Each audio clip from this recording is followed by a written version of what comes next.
କାଲି ତମ ସାଙ୍ଗ ସହିତ କଥା ହେଲା ବେଳେ ଫାୟାର କଣ କହୁଥିଲ? କୋଉଠି କଣ ଜଳି ଯାଇଛି ନା କଣ? ନା ମ ଜଳି ଯାଇଛି। ମୁଁ ଫାୟାର ବିଷୟରେ ହିଁ କଥା ହଉଥିଲି। ଆଜିକାଲି ପ୍ରାଇଭେଟ କମ୍ପାନୀରେ ଯେଉଁମାନେ ଚାକିରି କରୁଛନ୍ତି ସେମାନେ ୱାର୍କ ପ୍ରେସର ଯୋଗୁଁ ଫ୍ରଷ୍ଟ୍ରେଟେଡ୍ ହେଇଯାଉଛନ୍ତି। ସେମାନେ ଜଲ୍ଦି ଚାହୁଁଛନ୍ତି କେମିତି ଏ ଟକ୍ସିକ କଲଚରରୁ ବାହାରି ଯିବେ। ଟକ୍ସିକ କଲଚର କଣ? ମାନେ କାମ ବହୁତ ଅଧିକା ଥିବ, ଲୋକ କରିବା ପାଇଁ କମ୍ ଥିବେ। କମ୍ପାନୀ ନିଜର ପ୍ରଫିଟ୍ ପାଇଁ ୱାର୍କଫୋର୍ସ ରିଡକ୍ସନ କରୁଛନ୍ତି, ମାନେ କମ୍ପାନୀରୁ ଏମ୍ପ୍ଲୟକୁ ବାହାର କରିଦେଉଛନ୍ତି। ତମେ ଜାଣିଥିବ ରିସେଣ୍ଟଲି TCS ପାଖାପାଖି 12,500 ଏମ୍ପ୍ଲୟକୁ ବାହାର କରିଦେଇଛି। এটা এতে বড় রিডকশন বলে নিউজরে আসিলা, তুমি সব জানিপারল। এমতি ছোট বড় কোম্পানি বহুত অছন্তি, কিଏ 100 কিଏ 50 কিଏ 200 এমপ্লয়ি বাହାର করছেন, যেটা জনা পড়ু নাই।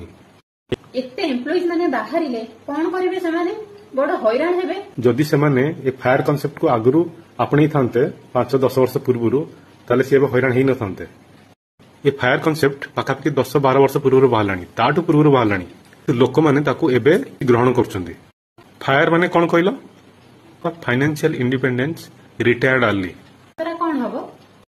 যদি গোটে লোক ফায়ার আচিভ করে সারিছি, তা মানে তার ডেলি খরচ, মন্থলি খরচ, ইয়ারলি খরচ সেটা অটোমেটিক পাসিভ ইনকম থ্রু রে জেনারেট হউতব। পুনি এ পাসিভ ইনকম কোন? ইনকম एक्चुअली দুই প্রকার থাকে। গোটে হলা আক্টিভ ইনকম, আর গোটে হলা পাসিভ ইনকম। আক্টিভ ইনকম মানে তুমি ডেলি অফিস যাওছ, কাম করছ, তুমি ফিজিক্যালি ইনভলভ অছ, সেথিরু जो সালারি মিলুছি, তুমি जो পয়সা মিলুছি তাকু কুহাଯିବ আক্টিভ ইনকম। পাসিভ ইনকম মানে তুমি এতিকি পয়সা রখি দেইছ, যাহা থ্রু রে तुमको পয়সা এক্সট্রা জেনারেট ହେଇକି ଆସୁଛି। ফর एग्जांपल তুমি ব্যাংক রে পয়সা রখছ, সেথিরু ইন্টারেস্ট মিলুছি, কিংবা তুমি ঘর ভড়া ଦେଇଛ, সেথিরু রেন্ট ଆସୁଛି। পোস্ট অফিস রে পয়সা সেভিংস করছ, সেথিরু পয়সা আସୁଛି। কিংবা তুমি স্টক মার্কেট রে ডাইরেক্টলি ইনডাইরেক্টলি ইনভেস্ট করছ, তা থ্রু রে तुमको ডিভিডেন্ড মিলুଛି, তাকু কুହାଯିବ পাসিভ ইনকম।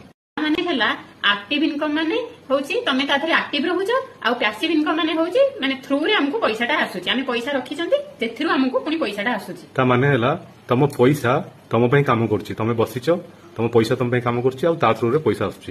ତାହେଲେ ମତେ ବୁଝାଅ, ଫାୟାର ଆଚିଭ କରିବାକୁ କଣ କରିବା ପାଇଁ ପଡିବ? ତମକୁ ଫାୟାର ପାଇଁ କେତେ କର୍ପସ ଦରକାର ତାକୁ ଫାଷ୍ଟ କାଲକୁଲେଟ କରିବା ପାଇଁ ପଡିବ, ଆଉ ସେ ପଇସା କେମିତି ତମେ ସେଭ କରିବ ତା ପାଇଁ ପ୍ଲାନ କରିବା ପାଇଁ ପଡିବ। ଗ୍ଲୋବାଲ ରୁଲ କହୁଛି ତମର ଆନୁଆଲ ଖର୍ଚ୍ଚ ଇନଟୁ 25 କଲେ ଯେତିକି ଏମାଉଣ୍ଟ ହବ, ସେ ଏମାଉଣ୍ଟ ଯଦି ତମ ପାଖରେ ଅଛି, ତାମାନେ ତମେ ଫାୟାର ଆଚିଭ କରିପାରିଛ ବା କରିପାରିବ। ଭାବି ଦିଅ ତମର ମନ୍ଥଲି ଖର୍ଚ୍ଚ ହେଲା 30,000, ତାହେଲେ ଇନଟୁ 12, ତାହେଲେ ଇୟରଲି ଖର୍ଚ୍ଚ କେତେ ହେଲା? 3,60,000। 3,60,000 ଇନଟୁ 25, ତା ମାନେ ପାଖାପାଖି 90 ଲକ୍ଷ ଯଦି ତମେ ରଖିଛ ପାଖରେ, ତାହେଲେ ତମେ ଫାୟାର ଆଚିଭ କରିଛ। ଫ୍ରେଣ୍ଡସ୍, ଭାବି ନିଅନ୍ତୁ କାଲି ଏମିତି ସିଚୁଏସନ ଆସିପାରେ ଆପଣଙ୍କର ଜବ୍ ଚାଲିଯିବ। ଆପଣ କଣ ଏ ସିଚୁଏସନ ପାଇଁ ପ୍ରିପେୟାର କି? କେମିତି ଏ ଘର ସଂସାର ଚାଲିବ? ତାହେଲେ ଆପଣ ପ୍ରଥମେ ଆପଣଙ୍କର ଫାୟାର ଆମାଉଣ୍ଟ କାଲକୁଲେଟ କରନ୍ତୁ। ଯଦି କରିନାହାନ୍ତି, ତା ପଛରେ ଆଜିଠାରୁ ଲାଗିବ।